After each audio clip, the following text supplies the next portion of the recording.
First of all, let's start. I'm going to talk about abortion, but let's start like this. First of all, I never once thought about ending my son's life when he was in the womb. All right? Yeah. Now, since then, yes. Yes.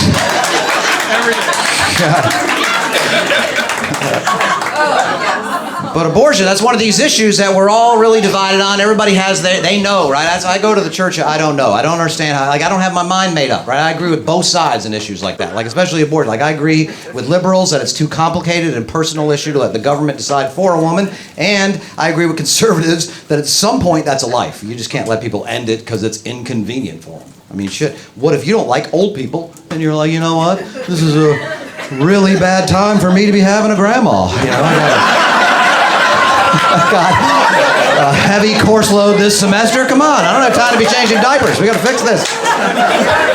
She's in like her 243rd trimester. We got to.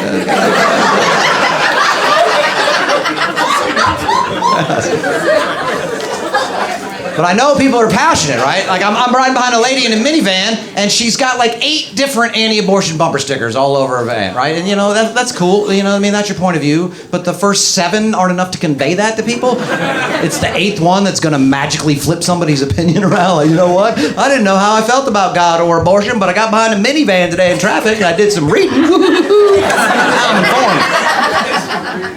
Yeah, I don't think you should be able to be that pro-life unless you worked at Chuck E. Cheese for like 2 years or something. You know?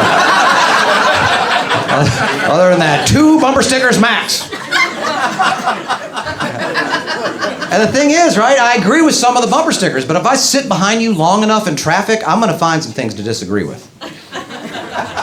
Abortion stops the beating heart, true, but so do cheeseburgers. Where's that bumper sticker?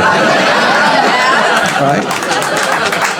Choose life, that's a fair one. The one that always gets me, though, is God is pro-life. How do you declare that with that kind of arrogance and certainty that God is pro-life when every living creature ever created dies? Yeah, he sent Jesus here to die. How pro-life is that shit? You know? And I know people disagree with me, right? I got a brother-in-law who's a preacher in North Carolina, so I'm picking his brain at Thanksgiving. I'm like, all right, Randy, I've been struggling with this for years. Seriously, if God is all-powerful, and it's important to God that I believe a specific way so I can get into heaven, then why doesn't she just make me? He says, well, Tom, God wants you to choose. So God's pro-choice, is what you're saying? Yes. Yeah, that didn't go over very well at the Thanksgiving table. And speaking of the she thing, right? Because that's another thing, right? All these laws are getting passed, and more laws are being passed, and it's getting worse and worse for women. Like in Oklahoma, if you're a woman and you're pregnant, that's it. You are up shit creek without a paddle. You can no longer row or wade, right? Row or wade. And it's men writing all these laws. That's fucking not fair. I don't get to vote on the BET Awards. Let's get some women voting on this. Or at the worst, every time there's a vote on abortion, these guys should get a call from like their wife or their girlfriend or their mistress or their daughter with a pregnancy scare, and then we find out how they really feel about this shit.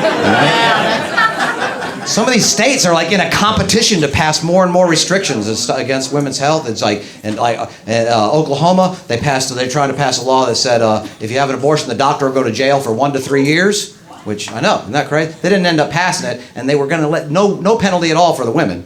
Which, I mean, if the guy's going to jail, I mean, she's at least an accessory in that case, right? It's like hiring a hitman for your fetus or something, you know. These laws are being pushed by evangelicals and Dyson salesmen, so I'm just saying. Come on, folks. We're laughing about a touchy subject. That's what we're doing.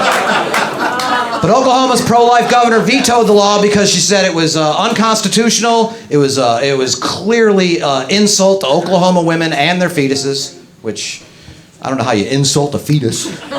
Just picture like 2 fetuses going back and forth, like, you know, well, your mama's so dumb, her plan A is plan B. What?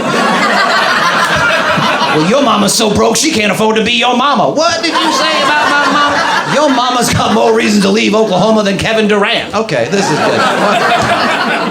Your daddy's so dumb, he can't come up with $300 and a plan to drive to Arkansas. Just saying, they're going to be selling more than fireworks at the border of Oklahoma soon, you know what I mean? It's like, come on down to Crazy Steve's Fireworks and Abortion Clinic. No fetus can beat us.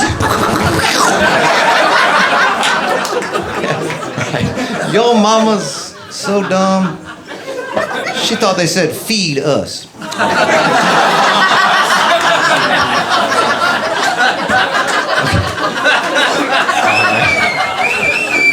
All right, that was the end of abortion. Now we can relax. Whew.